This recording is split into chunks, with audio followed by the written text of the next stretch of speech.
Hello everyone, welcome to a World of Warships video, and my speakers testing, are my speakers going? My speakers I think are going, so I apologise for any audio at the start of this video that wasn't quite right. I am recording this on Apple earbuds, so there you go. I've released the budget that I've put into production equipment for my video lines.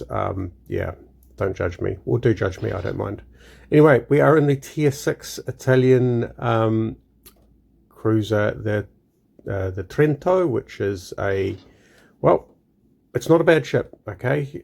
Now, I have the Tier 6 Premium, the Duca d'Aosta, and the big difference between them is that Duca d'Aosta seems slightly smaller, but the performance characteristics are very similar, apart from the Duca d'Aosta has 6-inch guns rather than the 8-inch guns that this ship has.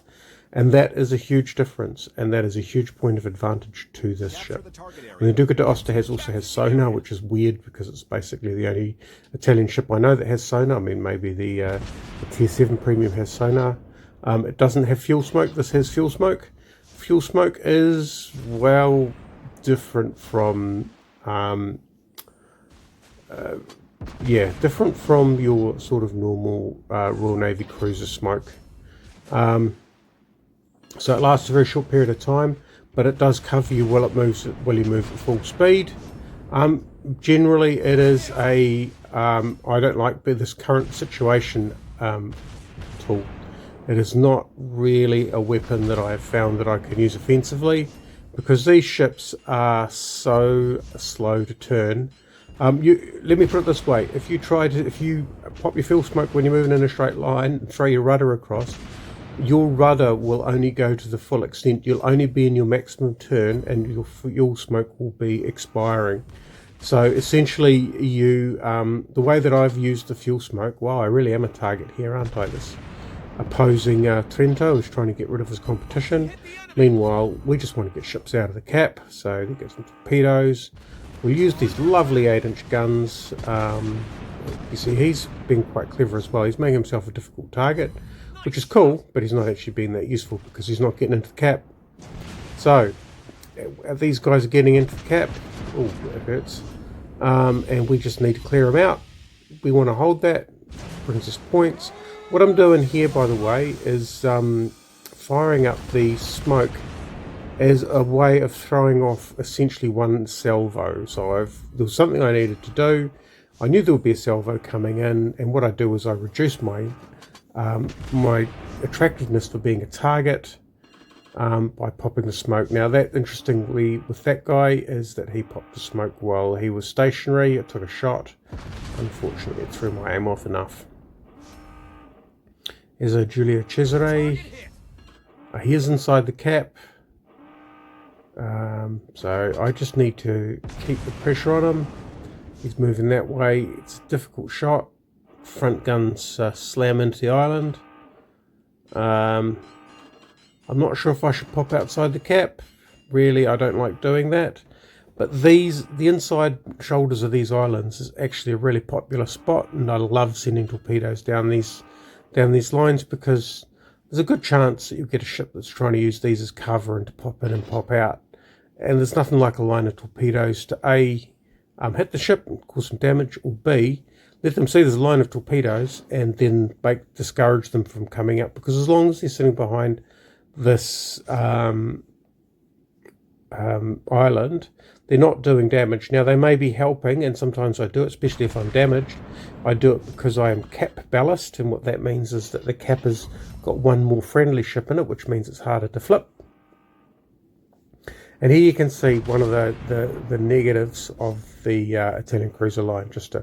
No segue there, just a complete change of topic, and that is battleships, heavily armoured American battleships at long range, and the guns really do struggle. You get some full pins, you get some semi pins. You've got to aim for the front of the bow of the ship or the superstructure. Not that I really know how to hit the superstructure particularly effectively. But yeah, so even in so the natural food, and I talk about natural food for different types of ships, the natural food for this ship is not battleships, and in that respect is very much like a Royal Navy cruiser. if you're in a game with a lot of capital ships, it is an oh gosh moment. And this is, yeah, we only have a couple of heavy ships left on the opposing team.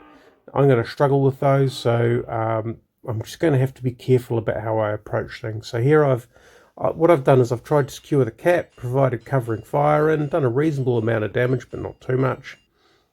And then in the final dying moments of the game, we're going on the hunt for the bad guys, and one of the bad guys is way down to the south, and I don't seem to have spotted that in this particular game. Although, as a battleship heading in the wrong direction, he's hardly a threat. Oh no, maybe he's heading this direction. Still. We've got, I know I'm heading towards him. You can probably tell that when I'm recording these, the screen size isn't the best. So here we go. This is the Giulio Cesare. He's taken down our New York. He's a pretty ferocious ship. We just need to make sure that we don't do any muck-ups and lose all our ships from the game. There we go, nice little citadel. As I said, the tier 8 guns are way better than those little tier 6 for the Duca d'Aosta. I've popped my smoke because that way if he was looking to convert, shoot his aim over this direction, he hasn't really got anything to aim at. That's the end of the Duca d'Aosta, and we have to go around and find the last battleship who is hiding out somewhere. I'm not really sure where he's hiding out. And to be fair, we'll probably use the last 40 seconds to talk about this ship. So this ship is not quite the same monster as the tier 4. It is still pretty effective, but you have to know how to play them. Basically, don't rush ahead, driving at half speed.